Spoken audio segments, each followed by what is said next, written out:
Well, hey guys, Juan here. Thanks for stopping by my channel and checking out this video. So today we're going to be talking about this soundbar and finding out if I think that it's worth it. So the way I'm going to structure this video is I'm going to be giving you guys my full review on it, and then toward the end of the video, I'll give you my analysis on whether I think that it's worth it.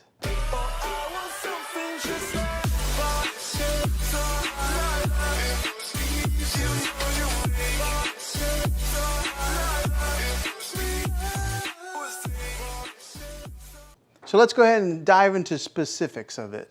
All right, so first off, we're going to start off with the looks of this soundbar here. It does have that metal grill on it that gives you that cool industrial look. Now the sides of this soundbar have that angular design that make it look really sleek. On the top of the soundbar, you'll see it's got the nameplate that says Samsung. Now on the front of the soundbar here, you're going to see a small display that will show you what source you are on, as well as what you're selecting on the side of the soundbar, or if you're using the remote control. Okay, now in my review videos, I always like to give the measurements of the soundbar just so that people can measure it out and see if it's going to fit in their particular space, whether it's going to be in between the legs or a TV, or if they're going to be mounting it on the wall. So let's go ahead and get some measurements on this. The length of this soundbar comes in at 43 1/4. The height of it is just under 2 1/4, so 2 3/16. And then the depth on this thing is 3 7/8 of an inch. Now the subwoofer, I got the subwoofer here on the floor, but I'll go ahead and measure that. The subwoofer comes in at 14 inches by 8 inches, and then it's 12 inches deep. So it's kind of a bigger subwoofer, but most people are going to be putting that on their floor anyways. Now let's talk a little bit on the remote control. So as far as this remote control goes, it does have that same design that comes with all the Samsung QLED TVs. It's very compact and it lets you make all the adjustments with the soundbar right on the remote. You can select the source, you can pair a Bluetooth device, you can adjust the volume, and you can change the sound modes. And with these sound modes, you're going to get standard, surround, Game Pro, and adaptive. Now to further define these settings, the surround will give you that widest sound stage. Game will detect when you're gaming and adjust sounds accordingly.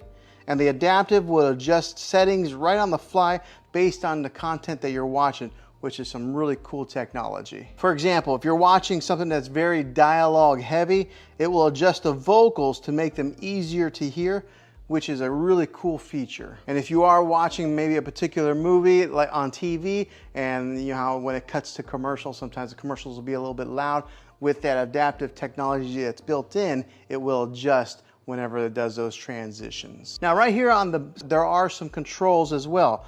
You have a plus and a minus symbol that will give you the volume up and down. It has the source selection, and then it's got the power button. Now the source button, it can connect any kind of like Bluetooth via holding down on that source button, where you just go to where it says BT on there. You'll hold down on it for about 5 seconds, and then it activates the pairing mode. So sometimes you have to be a little bit patient with that one. But I recommend if you are going to be hooking this thing up to a TV, instead of going the Bluetooth route, make sure you go with like an optical cable or an HDMI cable. There's nothing that beats that wired connection. So what does it sound like? Let's go ahead and give you a sample. Now I know this is going to be a little bit different for all of you guys. Some of you guys might be watching this on your cell phone, some of you guys might be watching this on a computer or even on your TV, but we'll try to give you the best sound sample that you can get.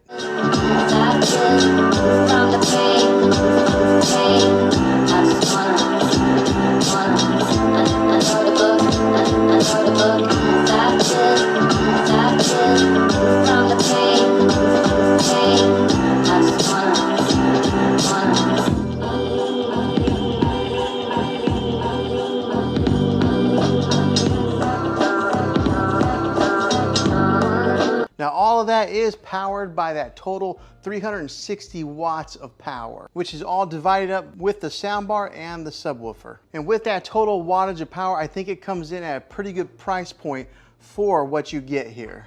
Now at the time of this recording, this soundbar is coming in at a little bit over $400. And if you are interested in getting this, I'll have a link in the description down below of where you can get it. Now this soundbar is a 5.1 channel soundbar, which means that it has that dedicated center channel, which does a really good job at getting you all those vocals. The rest do a great job at separation that makes it like you're getting a bigger system than what it really is. Now, the thing that I really love about this soundbar is it does have those high sounds that come in really crisp and clear.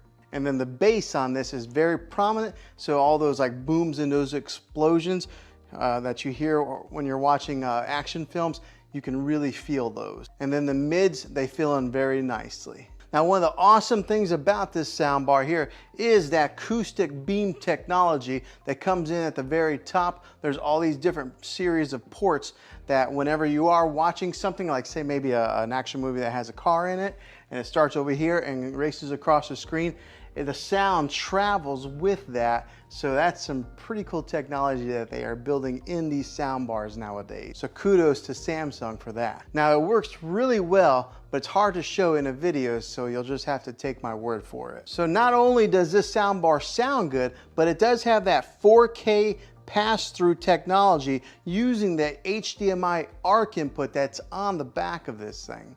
And it also on the back has a regular HDMI input, a DC power cable, a digital optical cable, and an analog input. Okay, inside the box, you'll get your user manual in case you need any kind of instructions to help get this thing hooked up. You will get a remote with 2 AA batteries. Sometimes they give you Samsung brand batteries, but this time, or in this case, they don't.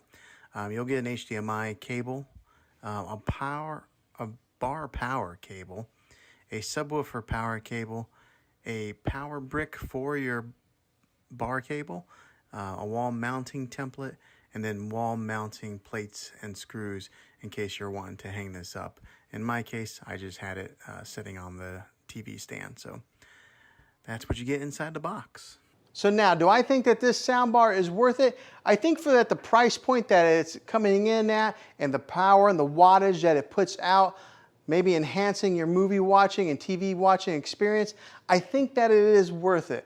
You can't beat that Samsung technology that matches their TV, their quality TVs. So I think that if you're gonna put some money toward a soundbar, I think this one is worth doing that. So if you bought a new Samsung TV, I strongly recommend that you supplement it with one of these Samsung soundbars, and maybe this one could be the one that you get. And then even if you don't have a Samsung TV, you can still use this soundbar because it connects to just about any TV using those ports that are on the back. So is this a soundbar that you are going to add to your setup? If so, comment down below. I would love to hear. Well, hopefully this video was helpful to you in defining the features and what this soundbar can do.